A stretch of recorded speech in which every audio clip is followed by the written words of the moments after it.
All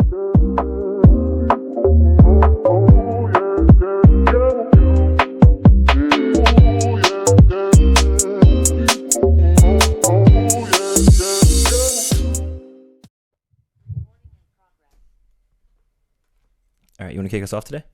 Sure. Yeah. Welcome to F1 or F Off, your audio pit stop for F1 news, interviews, and race reviews. I'm your host, Gabe. Konnichiwa. I'm Iddris. Beat me to it. I remembered. Beat yeah. me to it.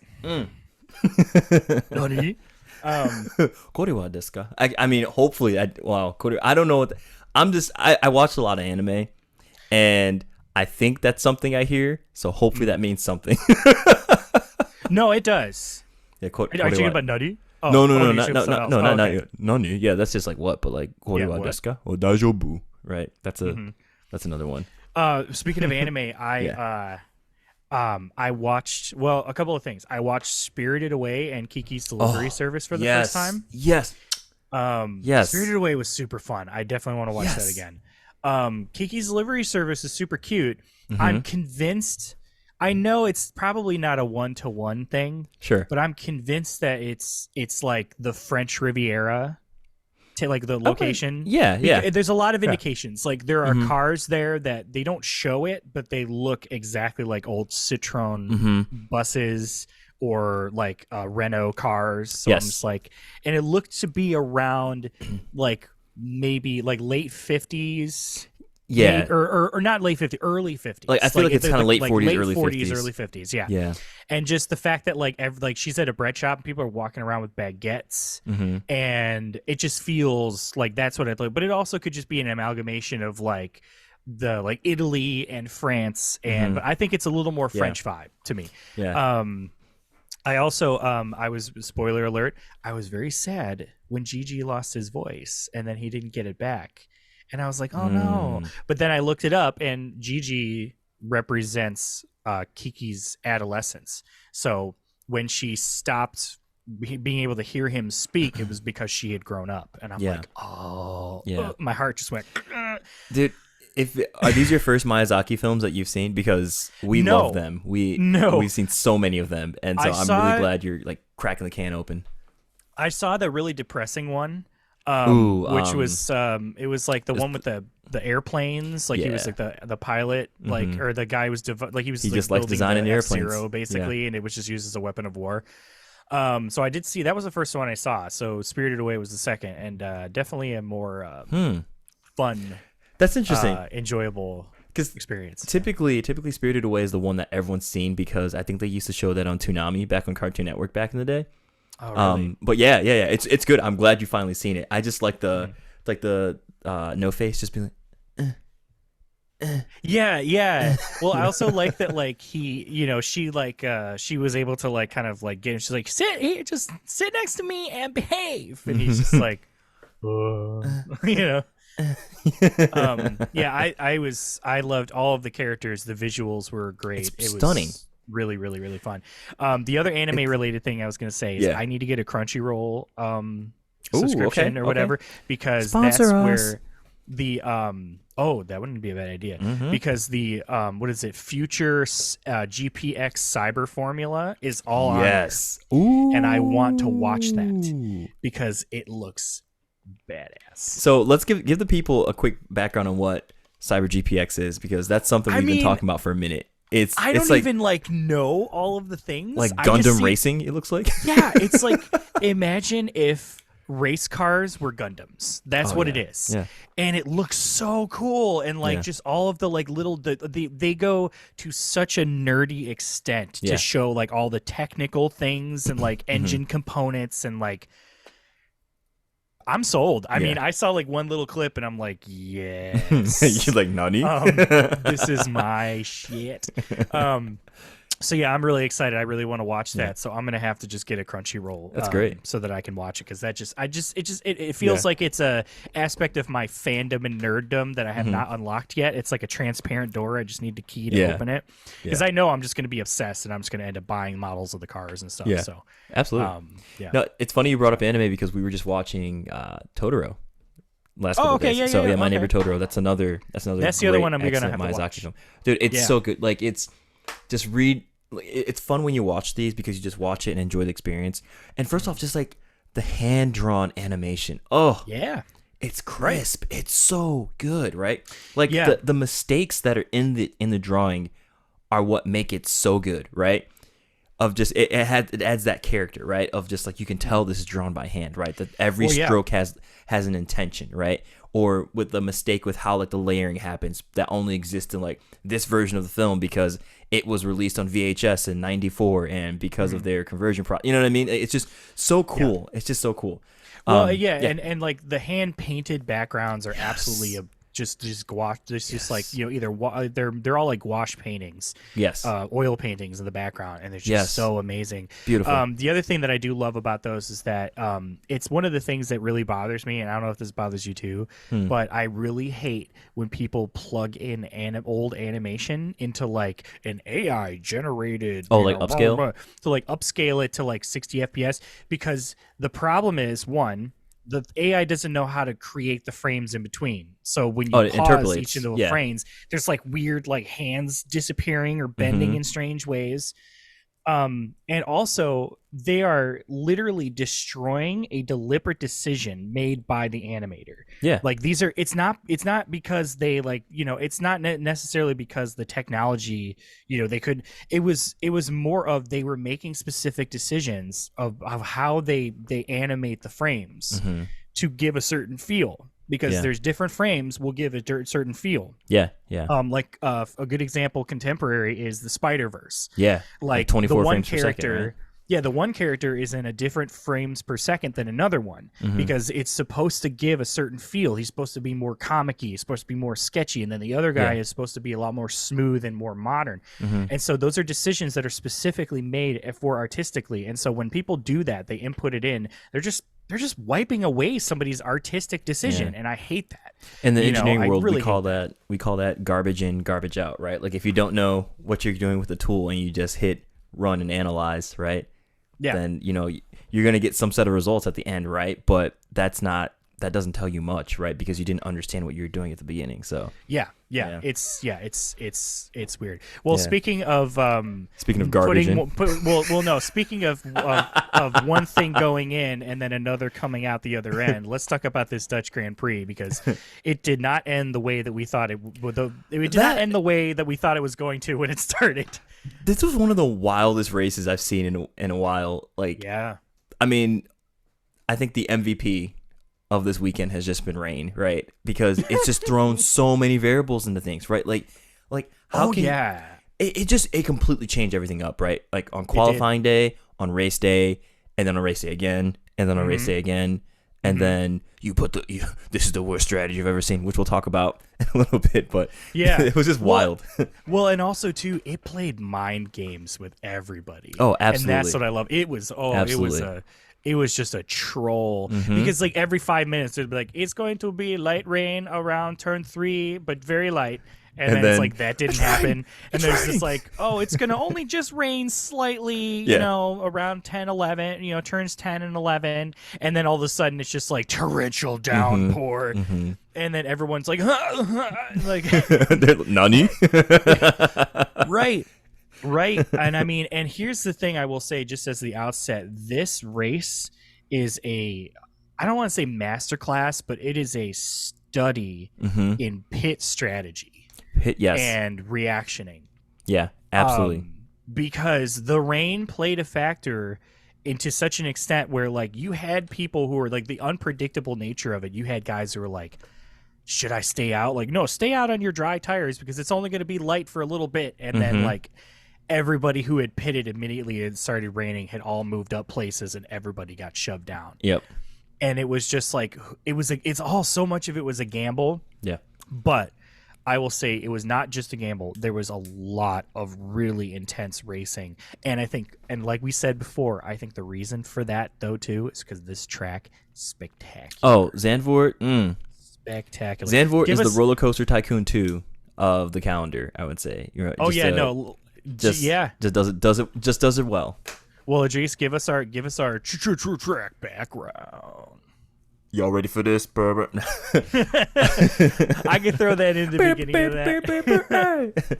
All right, so welcome to the Netherlands, where we have stroopwafels. They do stroopwafels in the Netherlands. Yeah. They do. Where we Danny do Ricciardo, Perez, and Max were like making stroopwafels as like a little thing. I think. Do you think they were doing the whole thing? Do you think they would have done that with De Vries? You know, they would, because he's Dutch. Maybe, yeah. He'd be there by association, but like I don't know if they would like and rising star. Okay. De Vries. I have a question. I have Yes. not here on the subject of De Vries, really cool. De Vries, really quick. I couldn't help but notice that in the F1 2023 video game, they like put Danny Ricciardo in there. Did they scrap Did it? they take De Vries out? That would be so petty. Could you imagine? If you're gonna do it, just give it like at this point they're gonna have 3 options for AlphaTauri, or 4 options for AlphaTauri. Yeah. Because you have Yuki, you have Danny, you have De Vries, and you have now Liam Lawson. Lawson. In there as a drivable character. Yeah. So like if they just took out De Vries altogether as like a day 1 patch or whatever. Yeah. Shady. That's pretty. Could you imagine Christian? He's like, "Oi, we want him out of there." That's not a very good British accent, but you know, him or Helmet, one of the two would call him up. It would be Helmet actually, because he just does things that I want. Yeah, just do Helmet Marco's accent, which is get him out of there. I am Satan. I am Soren. Get him out. I am Helmet Marco. Man. Unbelievable. Yeah, but I'm not comfortable with the complete erasure of Nick De Vries. Like just from everything. It's like he never existed. It feels so disrespectful in this way. I mean, like I know we got Danny now and like that, but it's just like the way that they went about this. It's like I'm not surprised if he would go into just a depression, man. Like this is like we said, like this is a villain origin story level amount of just complete disregard for humans, like life Marco and emotions. He takes off his aviators. Is that De Vries? Just sees him with the cyborg guy. No, for sure. He just like come back. He's just like a half human. You know, he's just got dark circles around his eyes, and like he's just pale complexion. He just wears a hood all the time. It's like, hello, Marco. Yes. After you sacked me from the team, I underwent some physical upgrades. I'm now faster, smarter, better. And he just takes people out on the track. He's just really aggressive. I mean, well, now he's gone. And now apparently he's gone the route of Nicholas Latifi, where apparently he's just going to go to college and get more knowledge. I mean, good for him. Honestly, that's a really admirable thing. I think we should all commend that. That's dope. Yeah, I mean, 100%. It just feels like it. I just hope that it's a decision they want to make because they want to do it, not because they feel like there's nothing left for them in the motorsport world. You know what I mean? That's the depressing part. Yeah, because education in and of itself is something that people should aspire to want, anyways, right? Yeah. So, no. Yeah. Okay. Anyways, sidetrack done. All right, so. At Zandvoort, we have the Formula One Heineken Dutch Grand Prix. This is in line with what I think like a Formula One race should be named. Like it's always Heineken or something, right? So I was really like, I know I talked about this last time with like Aramco or something, but this is the weird thing, right? They race at Zandvoort, right? At the circuit Zandvoort, but because of sponsorship reasons, the name is now CM.com Circuit Zandvoort. Oh God, I know, it's kind of like the crypto arena, like for the Lakers, like it's Quicken Loans Arena, Staples, look cute. Blah blah blah. I hate it. I hate it so much. Just give it a name. Just give it a catchy name. Like actually, what they could name it is the Jim Clark Zandvoort track, because Jim Clark is your F1 driver with the most wins there with 4. First race held back in 1952. And here's a really, really cool fun fact about Zandvoort. So you hear the name Zandvoort, you're like, what does that mean, right? I mean, if you break it down in your mind. All right, go ahead. Give me a guess. Without reading the notes here, you probably already saw it. The guess of what? What was of that what Zandvoort means. Oh, no, I already read it. Yeah. Oh, you already read it? Like a sand passing, right? Because sand, Zand, and then Vort, which is, what is it, fjord? Is it Ford or Fjord? Ford. I think it's Ford. Ford, which is a river crossing. Yeah. Very apt description. Yeah. I love the literal translation. It would be like if Belgium was called, like, dark green forest, you know? Exactly. You know? Yeah. No. Yeah. 100%. 100%. Or Vegas is just be like a expensive hotel street. Bankruptcy circuit. Or City of Regret. City of regret. We pipe in. We drive in our water. From out of state. Oh, God. From out of state. Yeah. Well, I was just thinking about this though. You say that Jim Clark is going to be what this circuit's named after. Maybe, but one thing that I will say 100% is one of these corners is going to be named after Max at some point. Do you think? Honestly, no. The whole track will be like this is going to be. I don't know about the whole track, but I'm going to say Circuit de Verstappen or something like that. Here's the thing: there's 2 turns that I think are going to be named that could possibly be named after Max. Okay, and it's turn 3. Okay, which is that super scoop one, which we saw a bunch of really good passes on to this weekend, or the turn coming out into the straightaway. Okay, those are the 2 most exciting turns on this track. Yeah, they're the big banks. Yeah, and I guarantee you one of them is going to be called Verstappen like Verstappen curve or something like that. You know, it's like how they have the Senna S's. You know, yeah, that's true. Yeah. I mean, it also makes me. Oh, go ahead. I was gonna say it evokes Max when I see that kind of, in the turn, out of the turn kind of thing. So yeah. It also makes me wonder if they're going to name a corner at Silverstone after Hamilton. Absolutely. Doesn't he already have a turn? Yeah, the Hamilton Straight now. It's the Hamilton he has the Hamilton Straight. Okay, so that's over and done with. Yeah. Okay. Yeah. Yeah, but I mean the way this boy is racing, I mean he's gonna have some corners named after him, some tracks. There's gonna be a Verstappen cryptocurrency, like you name it, it's gonna exist. Max Bucks.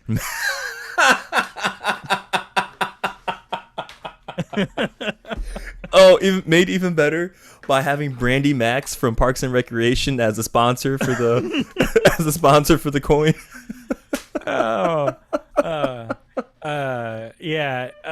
Max Bucks. Max Bucks. He comes across as somebody who would, and his retirement would be like, come buy Max Bucks, Max Verstappen currency, Verstop losing money. Sponsored by my dad Yoss, and his currency, Yoss coin. Yoss coin. Yoss coin. Oh my God. All right. Well, guys, we really do this just for the 2 of us here. Like that's what honestly, the jokes are for. Here's the thing. Yeah, it's for us. I'm sorry. Here's the thing. We love you all. Everybody who actually pays attention and listens to us, we love you all. But this is just for us. This is ours. Maybe hindsight in 20 years when we're we get the Streamy Awards or something, we'll be like, yep, no, that first couple of seasons was just for us. So, well, let's get into qualifying, because that was a pretty intense qualifying session. Yeah. If I do say so myself. It's great. Had some pretty hilarious moments here and there. But also like just some real long trombone happening in there. Yeah. So let's kick us through qualifying there, Iddris. What happened? Absolutely. What went down? Yeah, I mean Q1 was pretty good. Here, let me bring my notes up real quick. Yeah, Q1 was good. I think one of the things that was really interesting though was when we get to Q2. I think that's when things really picked up. That's when I started taking some copious notes, and I had a feeling that someone was going to get messed up, just based on strategy, because that inevitably always happens with qualifying and when the rain starts falling, right? But man, I think Mercedes really had all their strategy team just like hired away over the last couple of seasons, right? Because it's unbelievable that he got kind of miffed like that, or just kind of got mixed up in traffic out there like that. And he ends up starting P13 and out in Q2. Like, that was a major shock, right? Yeah. Because we clearly saw during the race that it's not that his car was bad or anything. It was just, this is what happens when you don't get released into some clean air. But what did you think about Russell's performance throughout qualifying? over the weekend? Was there anything that stood out to you there?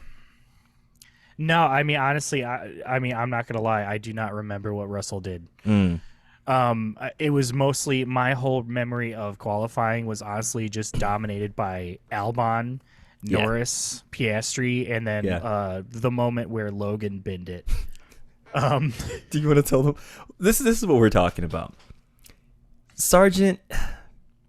Okay, so Sargent, he did a great job the entire time, right? So he gets into Q3, right, along with Albon, right? Both Williams are in there. Yes. And what was it that the announcers were talking about during qualifying? Yeah. So basically, like, you know, obviously, so like Hamilton didn't make it past Q1, right? So he was out. So there's a potential spot.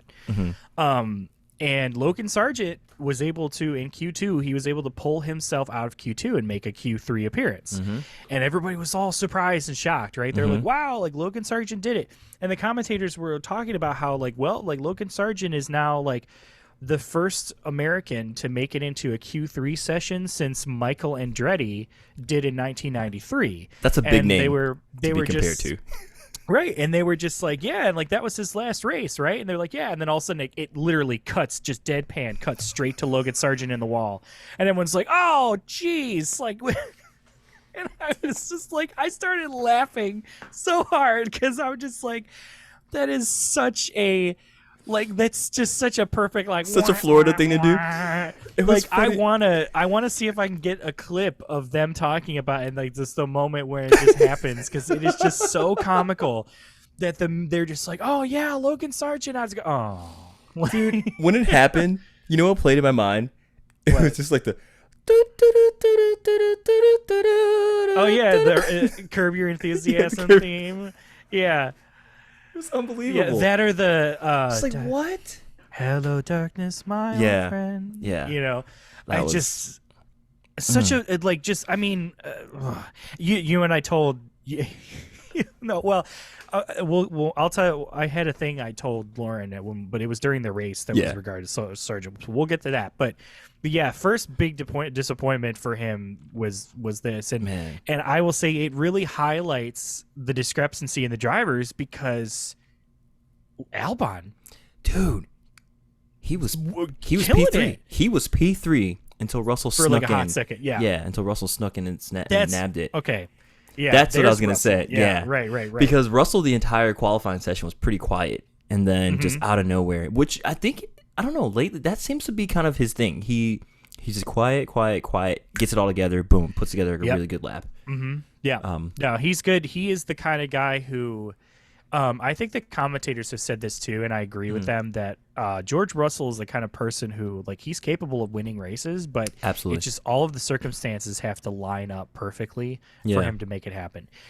He doesn't really seem like the driver who can reach deep inside himself and pull out like a really difficult win. It just feels like he feels like he's the kind of person that would take advantage of an attack of opportunity. Gotcha. You know? And so I feel like he can recognize when the circumstances are perfect and then pounce.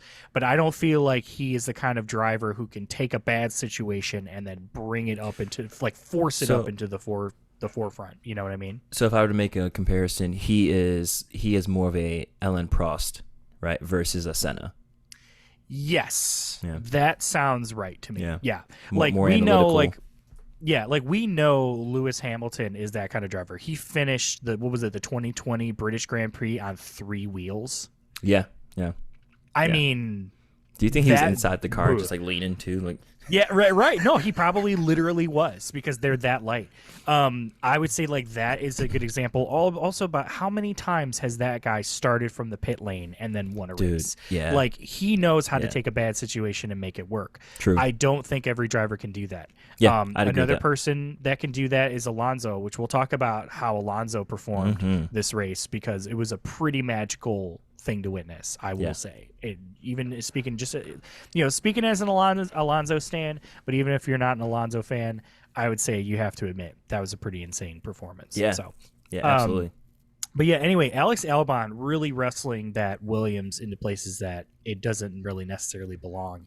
And I was also, this is related to our last episode. Did you hear that he is pretty much decided that he's going to stay with Williams? Thank God. Because he feels like they could produce a good race car. Like he could get some wins with them, which I think is a smart decision. I think, honestly, I look at Alex Albon. I think he's a guy who can win a championship. I think he has like the mental fortitude now to do it after having dealt with everything he did at Red Bull, taking the time off, coming back in. I think he can make it happen at Williams.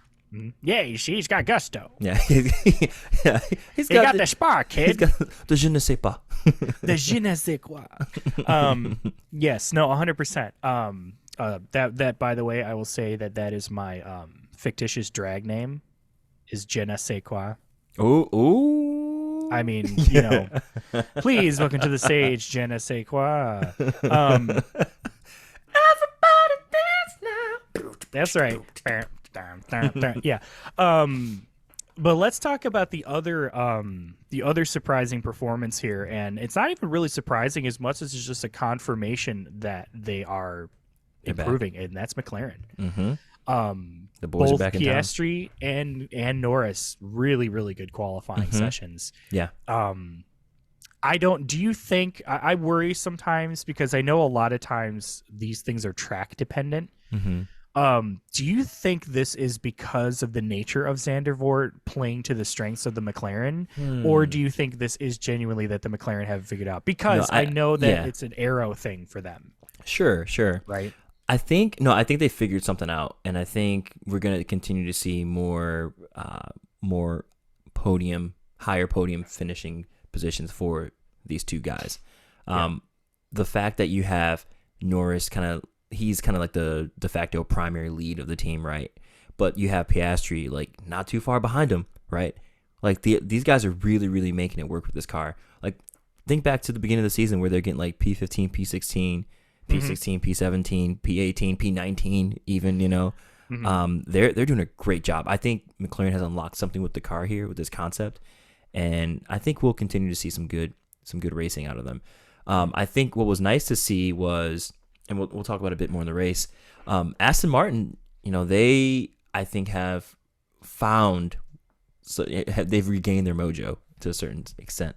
One of them has, but we'll talk.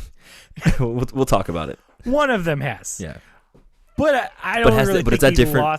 I don't think he lost the mojo. Yeah, I don't think. Yeah, that's fair. That's fair. I'm sorry, Lance. Dude, okay, I'm sorry. He seems like a great guy. I would play Marvel vs. Capcom 2 with him. Like literally. I'm sorry. If your one driver is P2 and your other driver is P19 in like the similar equipment or the same equipment, and it's just like a consistent thing, what do you do? What's the plan here? I'm just shocked. The same with Williams, right? I mean, the gap between those guys, we talked about it last episode. The gap is just the first goal in any F1 team is you have your first beat your teammate. Rival is beating your teammate. Yeah. And it's like it might as well be Max and Stroll at this point. Like it's just like it's shocking. But anyway, good job, McLaren. Yeah, good job. Good job. I think that Piastri, at this point, Piastri has officially won the Rookie of the Year award. Oh, hands down. I think he is he's proven to be the rookie of rookies for this season here. So good for him.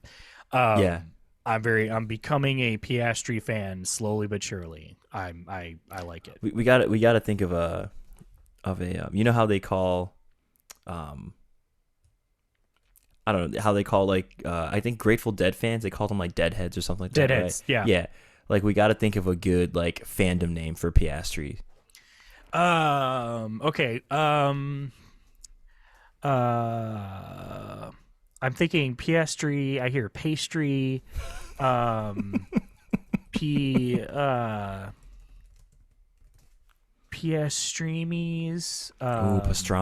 Piastri's pastramis.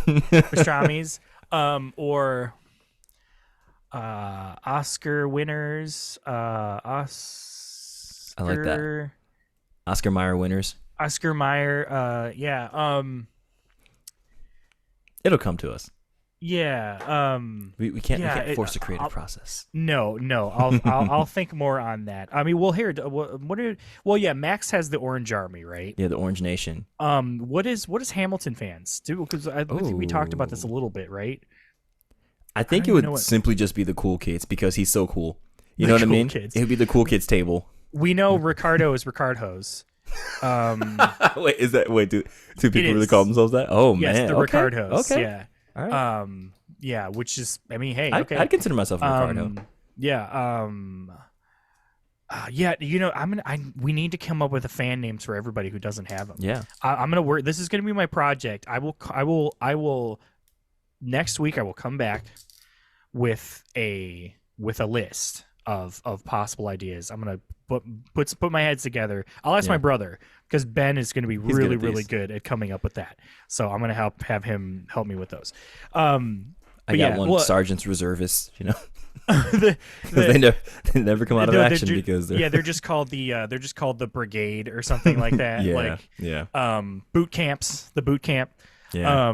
Even though I don't know how many people are his friends and his family are probably his fans, but yeah. Well, okay, let's move on to the race because the race is things got wild. It is the cherry on top of this weekend, in so many ways. So, well, first off, end of qualifying, you had, as we expected, Max is on pole. Mm-hmm. But sharing with second row with him, Lando Norris. Brilliant performance. Yes. And then, after him, row 2 was George Russell and Alex Albon. Yep. I mean, that's a mix-up. I mean, did you think Williams was going to be able to do this year? I had an inclination that I think they were going to be better. I didn't necessarily know that they were going to be able to get that high, but I'm totally down with it. Yeah. Like, what do you know? Absolutely. No, 100%. I'm with you. I did not think that they would be that high. I thought they'd be better, but not like this. Yeah, and this is great to see. Yeah, it's brilliant. Absolutely love it. But beginning of the race right out that start, Max had a good getaway as you know, which normally he's a little shaky, but he got away quick. Norris tried to cover him off, but he had to slip behind. Alex Albon scooted right up past Russell, and I was like, yes, I was super stoked in that. And then the other person that did a good thing, Alonso, jumped 2 places in one turn. Yep. And I was just like, my man. That was so sweet. And it was really awesome because that was turn 3. And I've seen him do this before. He takes that inside line in turn 3 and he makes it stick. Yeah. And it's just so brilliant to see him pull off that move. And he did it clean and concise. I mean, it was a wonderful, just great racecraft. But yeah, I mean, like, I was right from the get-go. I mean, I would say the first, how many laps was it? About like 5 or so laps. The first 5 or so laps was just a lot of action on track. Yeah. A lot of stuff happening. You know, once the rain started to come in though, that's when we really started to get the mix up, right? Because it started to sort of stretch out. There wasn't a lot of movement, right? And Alonso had himself positioned. He ended up getting past he snuck past didn't he find himself he was into P2, right?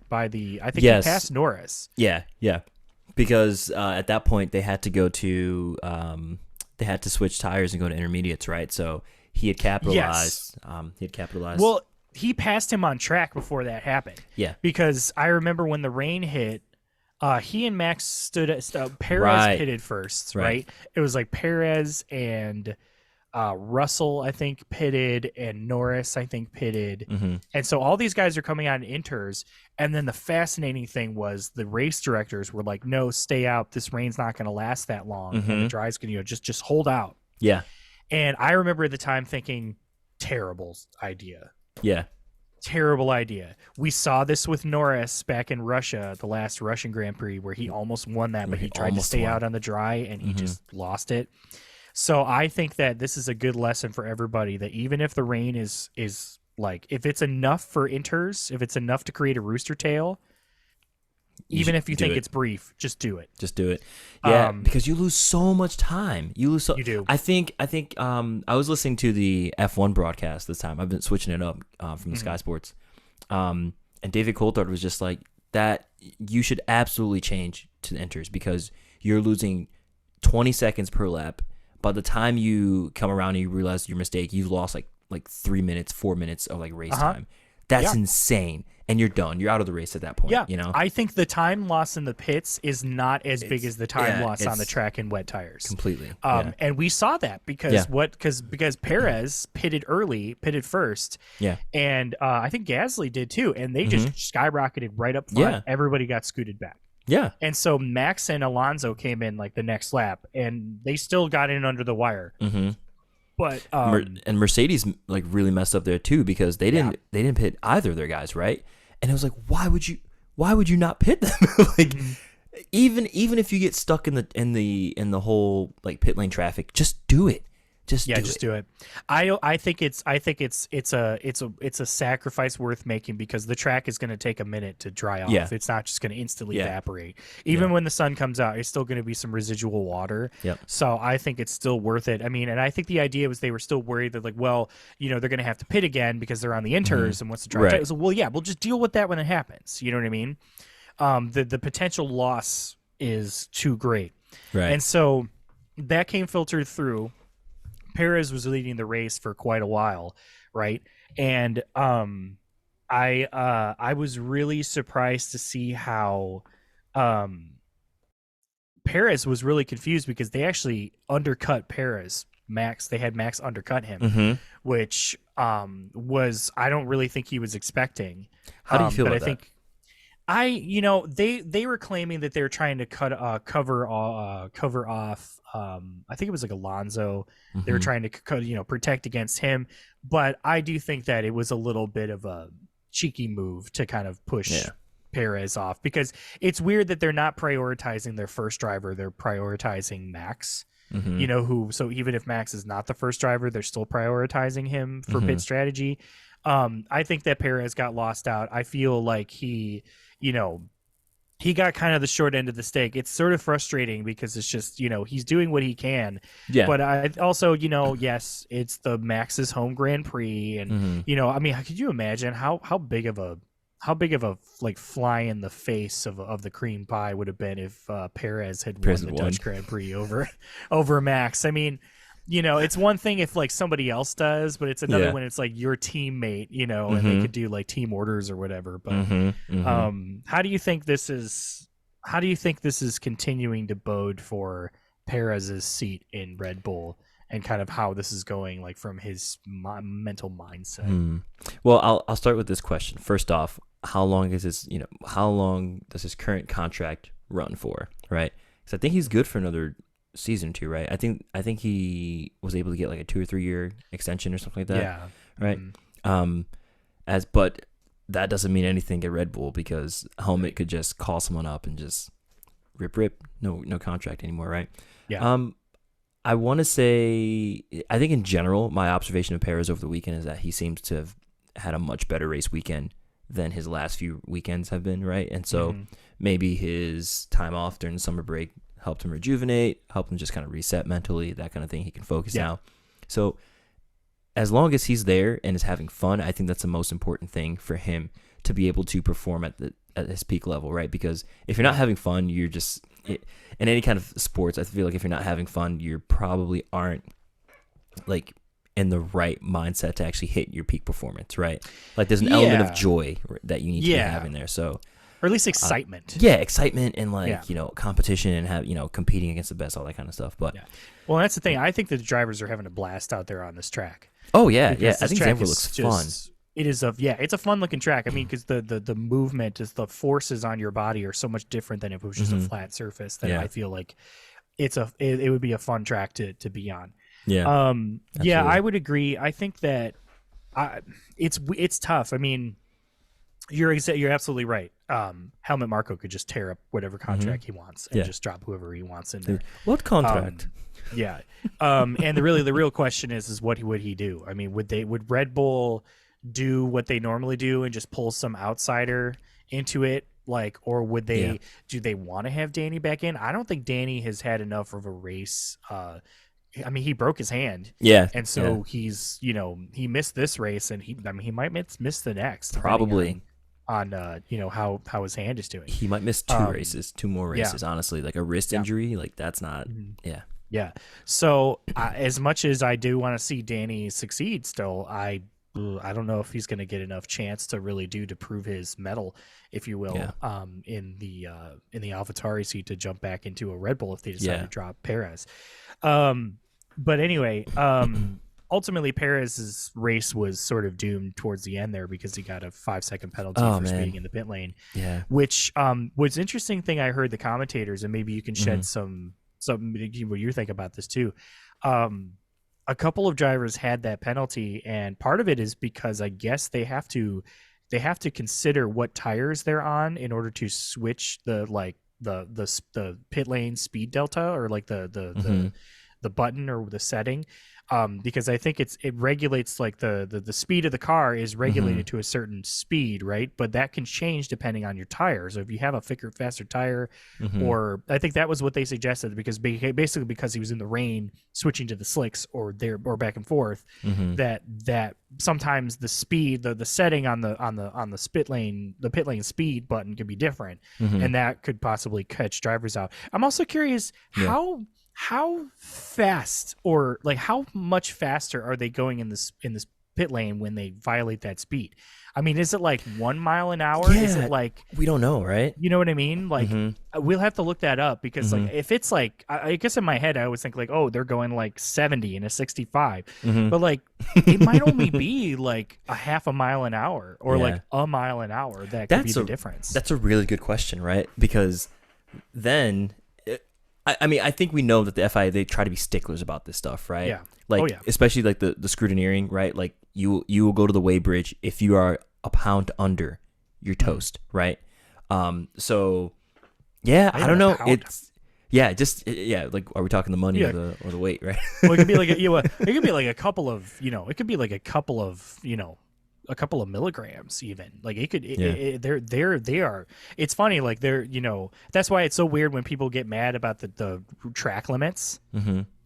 It's like, I mean, but then there's no leeway anywhere else in the sport. If you're off by like a milligram of weight, they're like, your car is illegal, But like, then it's just like, what are you expecting them if they go off track? It's like, it's all right. Yeah, like, it goes both ways. Yeah, I mean, I don't know. Speeding in the pit lane is speeding in the pit lane. If it's 80 kilometers per hour, don't go over 80. That's just what it is. But so then it's up to the drivers to understand and interpret that and realize, oh, I'm on a different tire. Let me slow down before I get there, even though I'm trying to go as fast as possible, right? That's why you always see them just slam on their brakes. Yeah. Like last second, you see like the puff of smoke. I mean, who cares, because they're about to get new tires. But Right.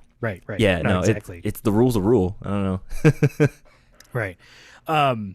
Well, let's talk about Mercedes really quick, because Russell was definitely not happy with the team. I think he radioed. They said like, I was predicted to be a podium. Like, what happened? And I think really it was all strategy. Yeah. Even though, like we said with Hamilton, he was able to get a good recovery drive. Yeah, he pulled it right back up. Yeah, right? I mean, he also dug deep, like Sean T would say from Insanity. He dug deep. Well, he says dig deep because it's in the present, but in the past tense, he would have said dug deep. And he got that. And he was able to turn a P13 start into a P5, P6 finish. Yeah. So good for him. Yeah, no, for sure. I mean, it's always spectacular when you see Lewis, make a recovery drive, and just absolutely just body the competition around him. If body yada yada yada. But yeah. I would say, as far as Mercedes goes, I mean, definitely not a race that they're going to be too happy with. But recovering some points. Honestly, their battle with Aston Martin really, and it's only close because Alonso is carrying that team on his freaking shoulders, man. I'm telling you what, like seriously, it's absolutely insane. Speaking of which, I want to talk about Alonso really quick, because that was honestly just Oh, that I mean, that first turn in the first lap at turn 3, getting up those two places, I was super stoked to see. Yeah. I mean, that man, his drives are just so good, and I'm so glad to see him driving a car that's not having a lot of mechanical problems. Yes, it's Like it's reliable. just been reliable and it's quick.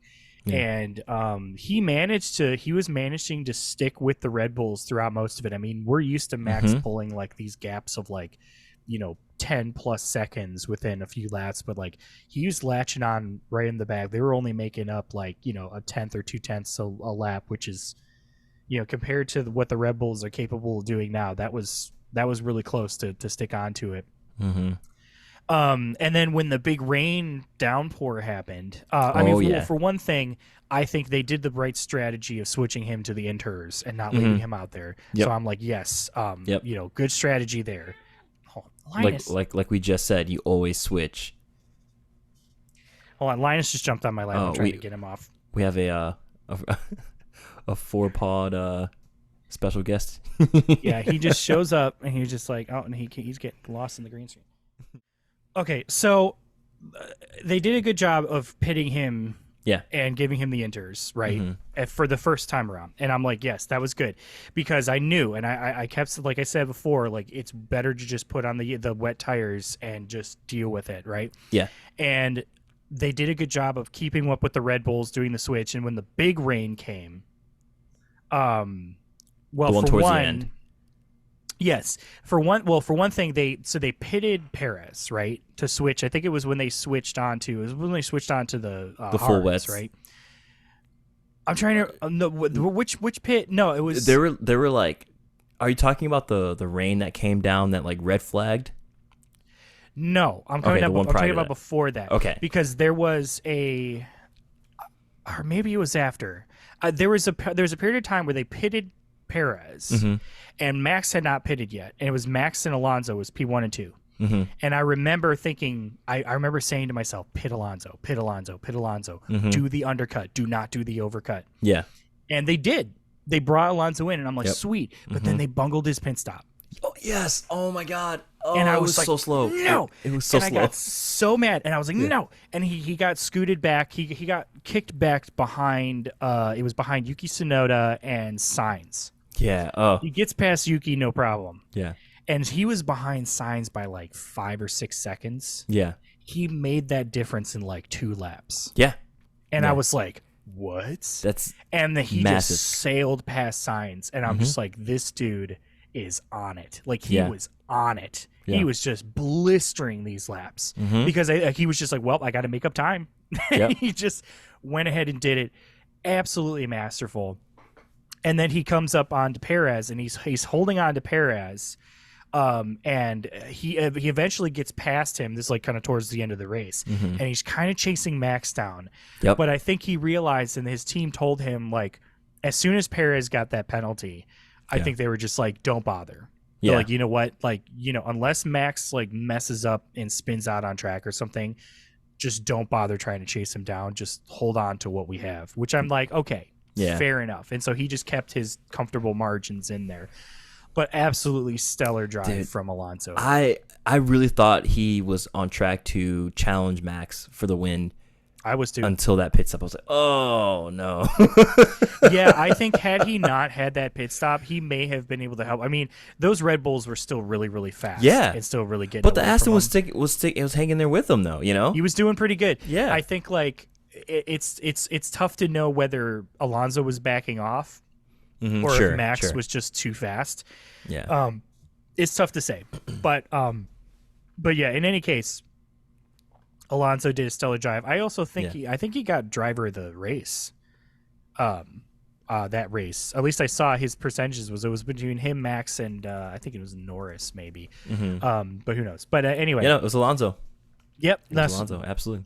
Good win. Good well win. Deserved. Yeah. Well deserved. Well deserved.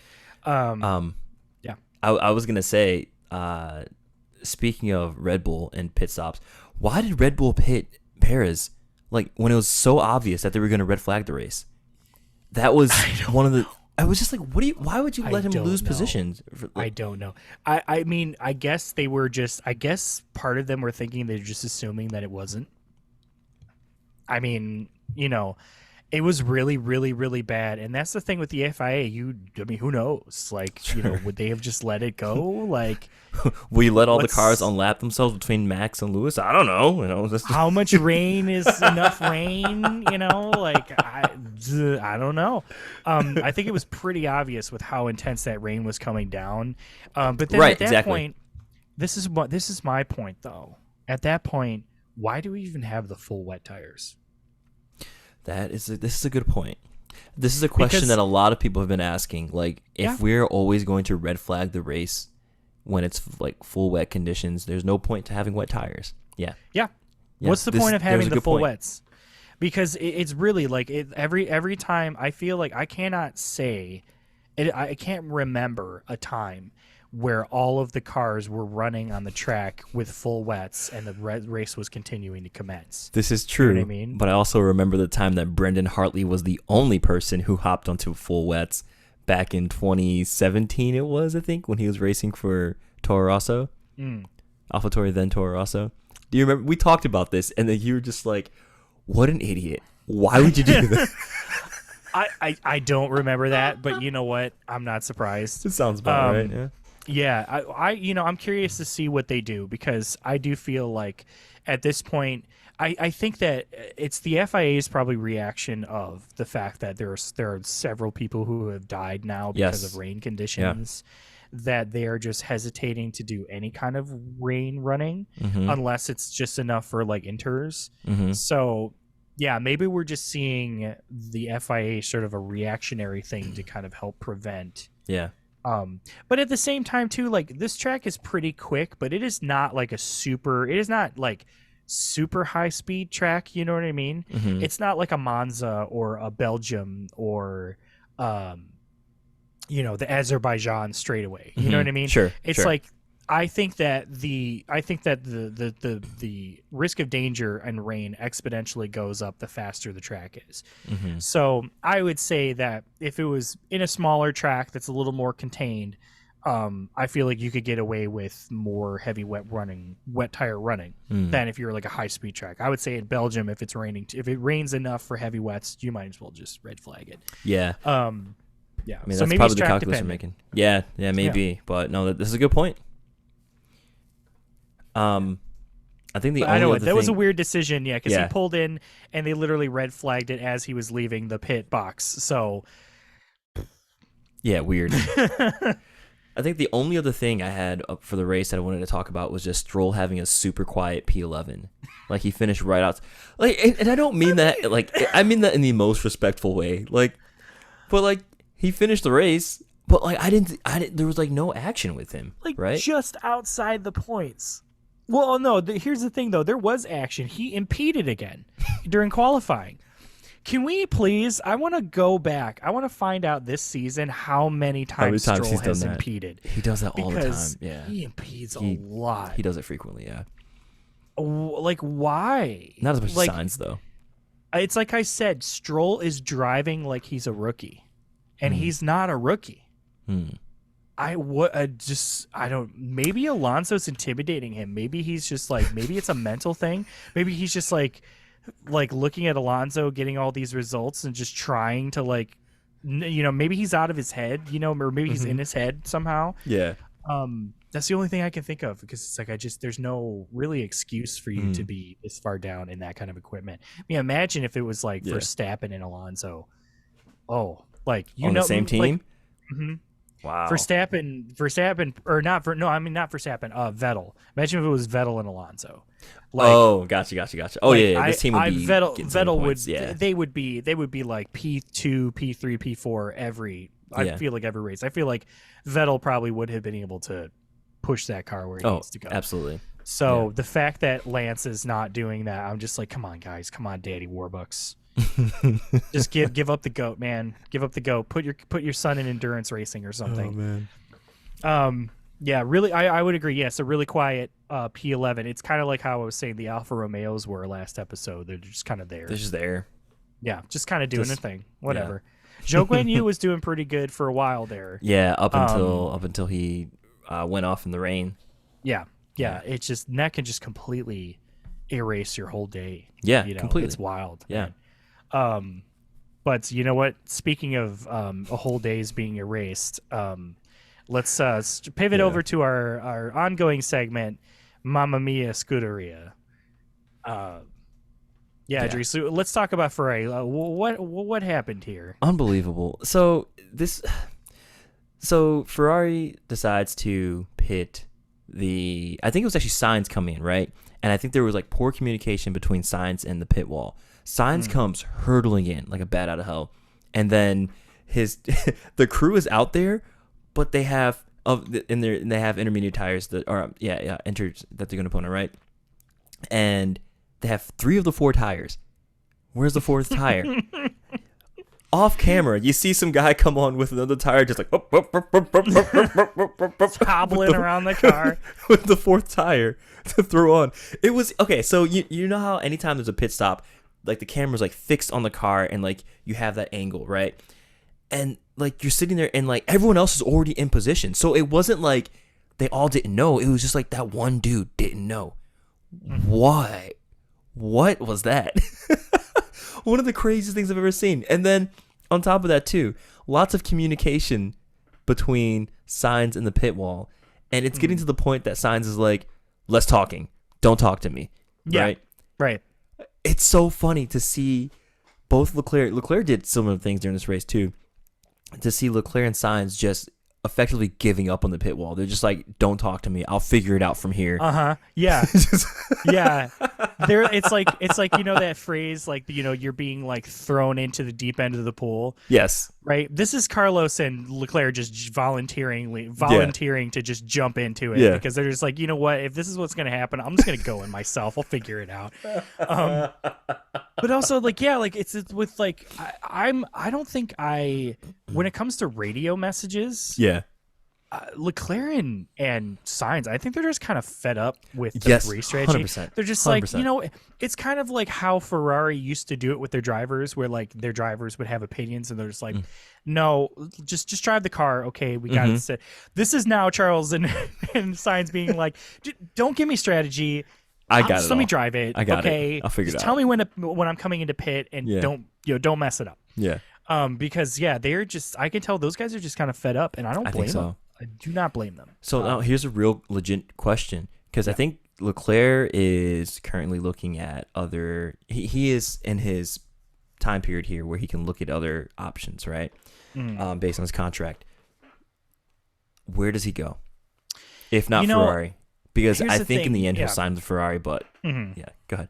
Well, he said, I heard him say something recently where he said that he, I think because somebody asked him, I think if he was in equal equipment with Max, like, you know, would he be able to? And I think he was like, yeah, I think I'd be able to compete with Max. But, you know, I think he said that he, in his heart, from his original goal is to win with Ferrari, and that he's still intent on doing that. He says he knows that he doesn't have the car now, but he doesn't believe that he's not going to have it in the future. Like, he thinks that he could potentially get it. So I can respect that to some extent. I mean, yes, like Charles loves Ferrari. It's what he always wanted to do. It's like his dream job. Sure, so like, sure. I mean, it's Ferrari. Yeah, I get it. I just think that Ferrari's going to break his heart at some point. Yeah. And they're going to drop him. I don't think at this point, I was thinking about this now. I'm thinking now, I don't even think Charles is going to leave. I think they're going to drop him, because I don't think they're necessarily going to improve what they need to. I think they're just going to be like, well, we're going to try somebody new because you can't figure it out.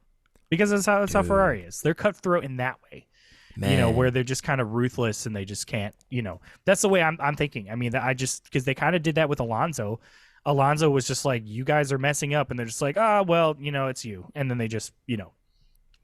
What's wild is that they've chewed through Raikkonen, Alonso, Vettel, and they're getting to the bone of Charles Leclerc here. Yep. And Carlos is just about there too, you know. Yeah. I mean, I would be willing to bet that within a few years, Ferrari is just going to lose that luster of people wanting to race for them. Because, you know, even 10 years ago, it was like, oh man, like the driving for Ferrari is such an honor, you know. But now it's like, I feel like Mercedes and Red Bull are more coveted seats at this point than than Red Bull is. Because they have honest. like a winning culture. They have a good mindset. It seems like their work environment, work ethic reflects and the results that they get, right? Yeah. Like Ferrari, it feels like you see all the headlines about like their company board and CEOs and all this kind of stuff just being embroiled in all these kind of scandals and all this stuff, like finger pointing left and right. And it almost seems like, when you go on Amazon and you order like, I don't know, like a battery pack and it comes from China clearly, but it's like a brand name called like charge up, right? And then you look at you look at the pictures on Amazon, it's like lifestyle, exercise, health, right, wellness. It feels like Ferrari's becoming a brand like that. Like just like a lifestyle brand, right? Yeah. Like that sells a product and it's about the image and everything, right? Mm-hmm. Yeah, but then calm down, guys. I'm buying a blender. Yeah, exactly. Health, fitness, young age, style, nightlife. It's just like it's a stapler. Yoga.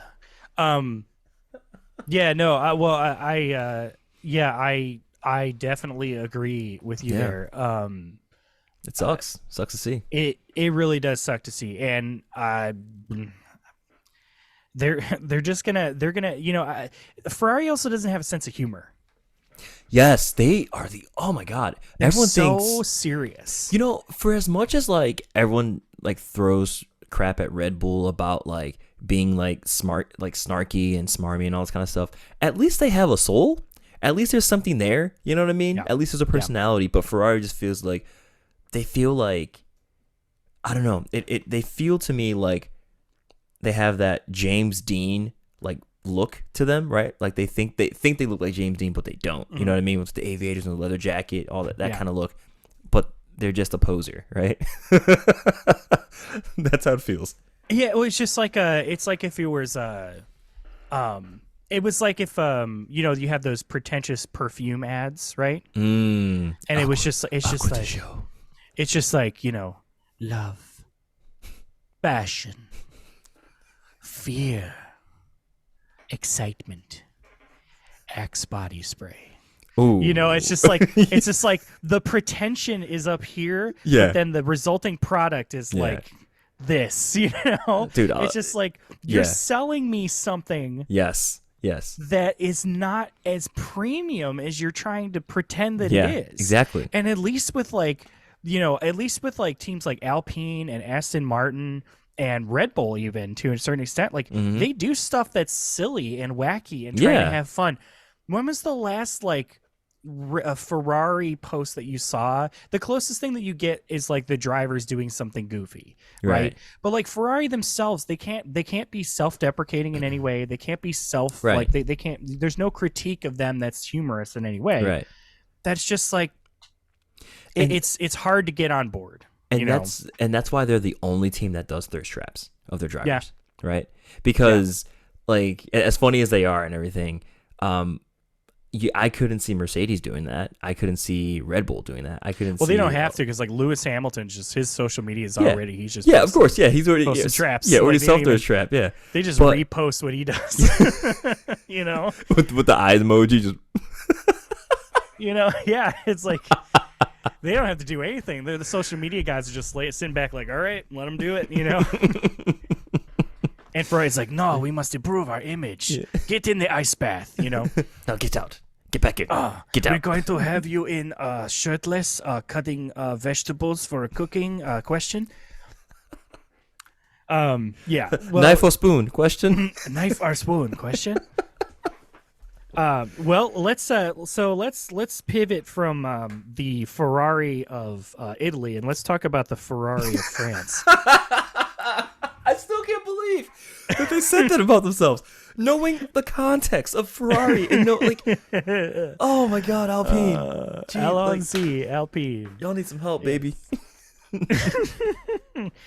What a mixed bag. Yes, because they went from the low of just sacking Otmar Safnauer, for whatever reason. Yeah. To now having a P3 finish with Gasly, which I'm sure that Renault is going to be like, oh, it justifies us firing Atmar because see, look at the result now that Yeah. he's gone. It's like, no. I, The I, rain did that. I'd, Okay. I'd also like to correct you. You mispronounced Otmar's name. It's actually Otmar. You can't get 9 women pregnant and hope you have a baby in a month. Safnar. Get the man's name right.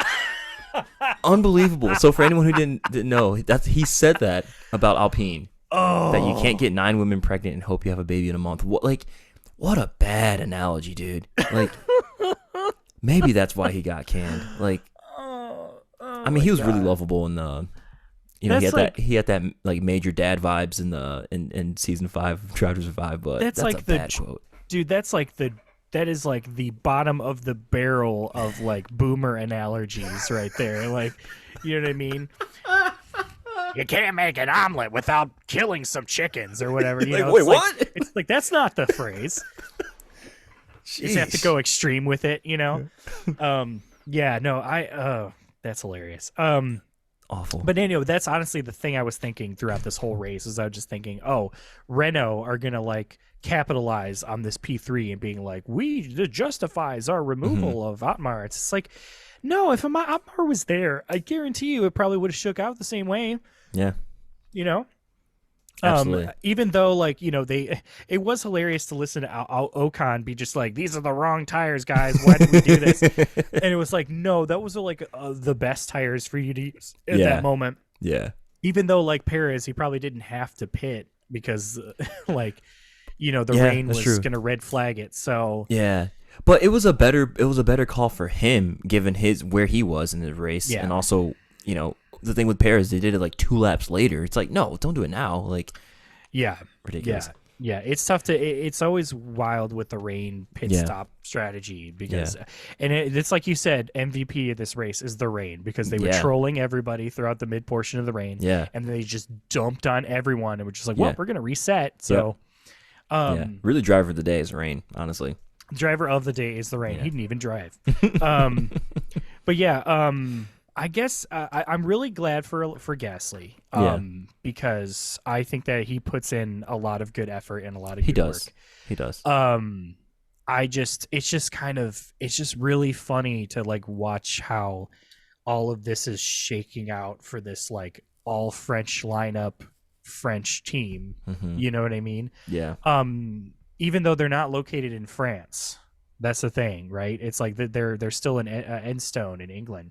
So I think if they really want to be the French Ferrari, they're going to have to like relocate to Paris or, you know, I mean, Paris, Florence or something. You know, Paris. Yeah, Lyon. Nice. That would be, you know, but that would be interesting. Like, could you imagine, like, if let's say an alternative universe, if Formula One had stuck to that traditional route of like the teams and drivers were from the countries that they were from. So like, you know, the Germans, you know, like Mercedes is in Germany, Renault, Alpine was in France, Italy is, you know, Ferrari's in Italy. But then you had like, you know, like you still have like 6 teams in England, you know what I mean? So like different English teams, but like, I don't know, like, you know, they could have like a, you know, American team based in, you know, California, or Houston, Texas. You know? Come on down to Haas Automation Formula One team.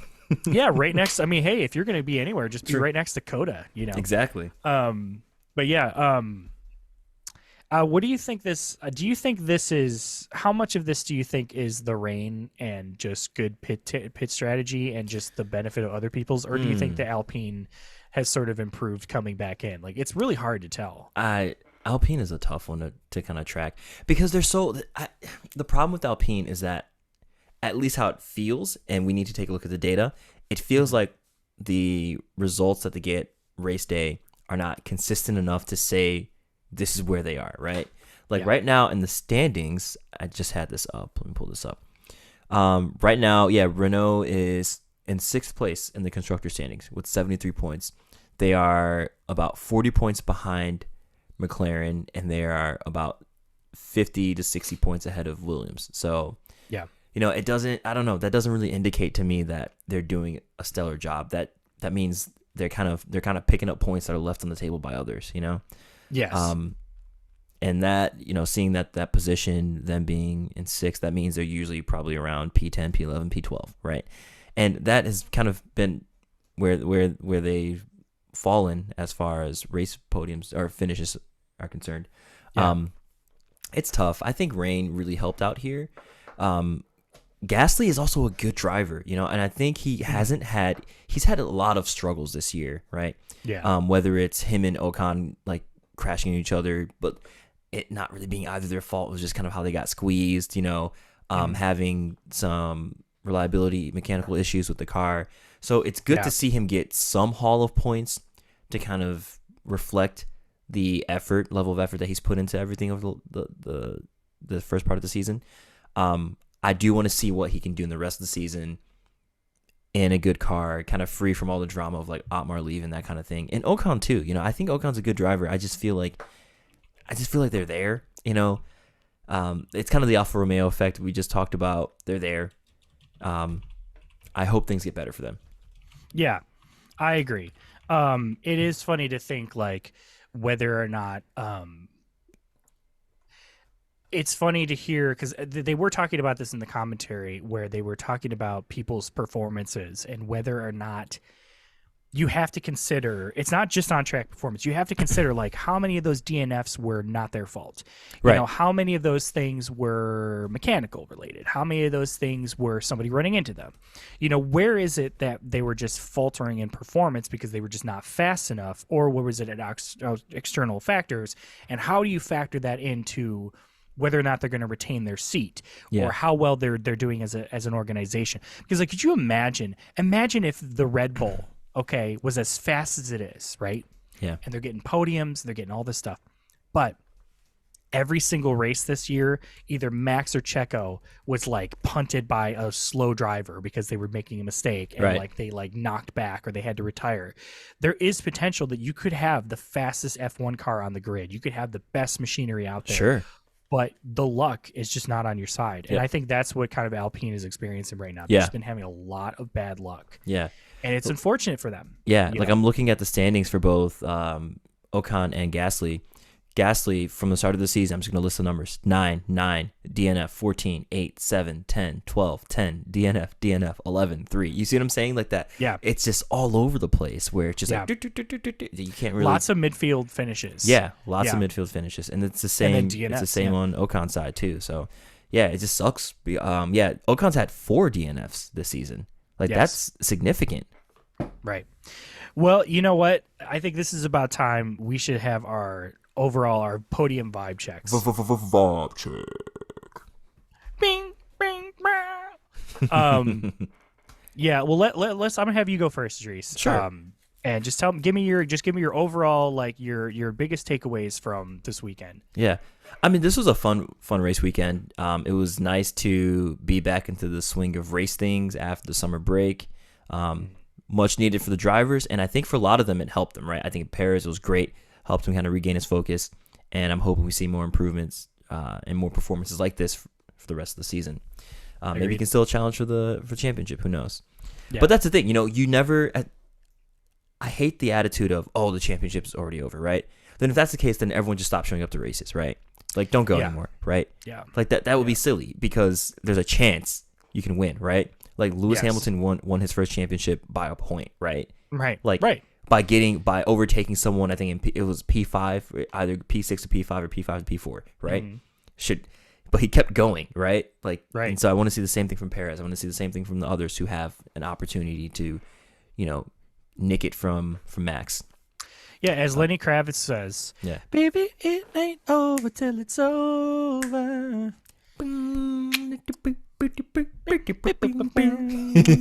Yes, absolutely, exactly. Yeah, it ain't over till it's over. It ain't over till it's over. Could still DNF the rest of the season, and somebody else could win. So exactly, until they crown him officially, I'm waiting to see how everything shakes out. Yeah, at Suzuka in a very awkward way with a velvet chair from Wayfair.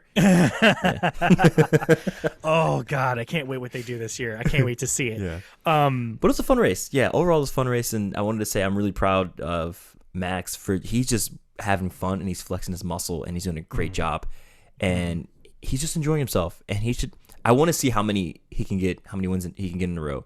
What do you think? How many do you think he can get? I mean, it's possible he could finish the rest, win the rest. Yeah. It's possible. Yeah. I don't know how many. I mean, think he can do it. but here's the thing that I was going to say is that we were talking about luck. Luck is definitely on Red Bull's side. It's on Max's side. I mean, because here's the thing. Max is fast, yes. Max is getting podiums, yes. But the Grand Prix is very unpredictable. And Max passes back markers. Yeah. And the thing is, and Max, the Red Bull could have a mechanical problem. Yeah. It could. It could just blow up. Yeah. He could hit a chunk of carbon fiber on the track and get a puncture and then fly off the track. There's something could break. Yeah. He could have a 5-second penalty or a 5 grid spot penalty for a engine change or something, and then get pummeled in the back by somebody else who slid into him. Yeah. He is very fortunate that he has been able to come across unscathed, because he's not. It's not like this happened before. I mean, he's had instances where he's been driving and somebody's hit him from behind and he was a back marker. He's had problems with the cars shut down. Like, you remember him kicking the tire in Azerbaijan. In Baku. He is incredibly lucky, and Red Bull is doing a very good job of making sure all their P's and Q's are in order. Which, by the way, if you don't know what that actually comes from, P's and Q's are pressures, and it's P's and Q's. It was like, Pleases I think it's with with the car. Yes. I know that, so that when people will also, like, in regards to cars, they'll say they're T's and P's. That's like pressures and temperatures. Yeah. So, like, Red Bull has all of that sorted. But we don't know. I mean, Vegas could be nuts. Yeah. It's a new track nobody's driven on apart from simulations. So, lots of things could happen. Yeah. Absolutely. But I will say, and this is something there's a couple of things I want to say about this I was going to bring up. I did mention earlier that Logan Sargent had a bad qualifying. Yeah. He also had a bad race, because he brought out a red flag session because he lost control, crashed into the wall. And I remember seeing that, and I looked over at Lauren and I'm like, yeah, he's not being signed for next year. I don't think he's I had that feeling too. You think so as well? Two crashes in the same race weekend. Yeah. He's costing that team money. Yeah. And that is not Williams is not Mercedes. Williams is not Ferrari. Yeah. They do not have a ton of money to throw around. Yeah. And so I don't think that his seat is safe. And I think that if he continues to DNF or crash, it's just, they're not going to keep him. And I think they're going to let him go. And it sucks because he got into Q3. This is his best qualifying performance that he's shown, right? Sure. And then he just, I don't know what happened. And it was actually really sad to see him, like, the camera kept panning back to him just sitting down outside of the car. Yeah. Just like he was crying, maybe. Like, yeah, he was rough. Emotional, I can imagine. Yeah. It's especially if you know, like, you're already, like, if it's twice in a row, I mean, man, that's not, that ain't it. This ain't it. It sucks because he's been doing a good job this season as far as, like, keeping his nose clean, right? Like, keeping the car out of trouble for the most part. But yeah, that. Oh, just real quick, I misspoke. He didn't bring out a red flag. He brought out the safety car. Oh, Zhou Guan Yu crashing. Right. Brought out the red flag. Yeah. But yeah, no, I agree. I don't really think that his F1 future is secure. Yeah. And we already know that, like, Haas is already locked in Hulkenberg and Magnussen. Mm-hmm. And so there really isn't anywhere else that he's going to go. So unless Williams takes a gamble and keeps him again, which, here's the thing, Stroll, and I think that Lance Stroll and Logan Sargent are the two seats that need to be swapped, I think, at this point. Now, my addendum to this is that I feel that Logan deserves to get a second chance. Mm-hmm. Because I think that he deserves to get a second chance. Yeah. I would say just basically just via numbers, just via the performance this year. I think that Logan's seat is not safe, but I also think that Stroll's seat should not be safe. Yeah, Two different because statements, though. Right? I'm sorry, like Logan, he, it's like when you start a new job and your managers tell you, yeah, for the first few days, like just use the fact that you're a new guy as an excuse. So if you make any mistakes, be like, hey, I'm the new guy, sorry. Logan kind of has that because he's a rookie. He can make that excuse. It's like, this is his first season in F1. This is not Stroll's. This is far from Stroll's first season in F1. He has been in several teams at this point. And he is still driving like he's a rookie. He is impeding constantly. He is crashing and or just like not creating results where he could still be creating results. So and it's still frustrating. The nepotism needs to end. Needs to be done with. Yeah, I mean, he's been in F1 since 2017, so. Yeah. But there's a good question though. If Logan and Stroll are not retained, and there is some movement. Yeah, who do you think would be good replacements in those seats? We know Albon's staying with Williams. Yeah. Right? Is there any outsiders? Is there anybody that could come back that you think would be cool to see a comeback? Bring in Jamie Chadwick. Okay, but real talk, if Williams is not going to bring up Jamie, I mean, because she's in Indy next right now. Sure. Doesn't matter that much. I would say bring in someone who can eke performance out of the car, right? I don't know. They were saying Mick Schumacher. Mick Schumacher, yeah, I think give Mick Schumacher a shot. Kind of similar to Sargent. Give him a couple years, give him 2 years, see what he can do. I think we would see some good performances out of that. Now, the interesting one, I think, is the Aston Martin seat if Stroll were to leave, or to be booted, whatever you want to call it. Yeah. If that's the case, I think Charles Leclerc needs to stop sniffing the copium and get over to Aston. Orlando Norris, one of the. I think, I don't know what it is, but I really feel like one of those guys at Aston Martin racing alongside Alonso would be really, really good. It's their driving style. It's something about the energy they have that I think would fit really well with them. But McLaren also is a good spot for Norris right now, based on their uptick. So I don't know. But here's the thing. I think a British driver going from one British team to another sort of British team, right? I think is not a bad move. Yeah, I mean, a British racing driver driving an Aston Martin feels right. You know what I mean? It feels correct. Yeah. Same with like anytime a British driver drives a McLaren, it feels right. It feels like yes. So yeah, I could see Norris there, and then Piastri takes the first seat, and then you bring up somebody else in the McLaren. Maybe what's his face? Maybe Palou changes his mind and suddenly drives for McLaren. I mean, who knows? We'll kind of see what happens. That's if Chip Ganassi lets him. Right. Oh, good old Chip, if you're Ganassi. So there's one last thing I want to say that I observed, and that is this race, the Sky Sports commentators. You had your typical Crofty, but you also Martin Brundle wasn't there. Okay, and in his place was Karun Chandhok. I love Karun. and Bertie Collins, and I love both of them. I love Karun Chandhok. Like I love Will Buxton, but now I'm like, but now like Karun Chandhok, it is so cool to hear him talk about things in such a way that's like the insight that he's bringing. Yes, is phenomenal. Same with Bertie. Yeah, like just their thoughts on pit strategy and tire usage. Like that is so cool and fascinating to me. Yeah, like. And they have Martin relevant Brundle, experience and knowledge. Right. And like Martin Brundle, great. But it's like you can only talk about something that happened to you back in 1993 so many times. Like I think I'm thinking into the future, and I'm thinking that if Martin Brundle were to retire from the commentators, mic, I think Karun Chandhok would be a great replacement for him. Yeah.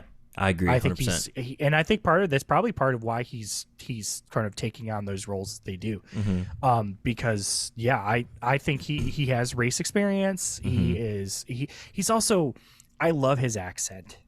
Like I love hearing him talk about race strategy. It just it feels right. It just feels right. And I don't know why. Yeah, it just feels right. I love it. I will say Anthony Davidson is really good too. So yes, between the three Anthony of them, Davidson's great. between the three of Yes. them, I think that's a really good team there. Yes, I just having like this, like the thick Irish accent from Bertie Collins, and then having Karun Chandok's like very thick like Indian accent. It's just such a, if you feel the like sort of diversity of the group in this way that just feels really fun and unique, and it makes it more of an enjoyable listening experience in my estimation. You know what I mean? Yeah. I'm really into it. I think they're doing a great job, and I love hearing their commentary. So Yeah. I want to hear more of it. You know. Absolutely. But yeah, that was the Dutch Grand Prix. Absolutely fabulous race. I absolutely love that racetrack, and I really hope it sticks around for the future because I want to see more. It's fun. It's a roller coaster of a track. It's a roller coaster tycoon 2 of the calendar. The calendar. Except it doesn't end in a full drop that like where the cars just fall. You know, because we all did that. Either We The all did Sims that. or Roller Coaster Tycoon. Just All did that. remove the ladders from the swimming pool. It's terrible stuff. Yes, yeah, but we all did it. We all did it. Yeah. Well, everybody, thank you for listening to F1 or F Off. You can find us anywhere you listen to your podcasts. If you want to hit us up, you can find us on Instagram, TikTok, YouTube, Twitter at F1 or F Off. X, right.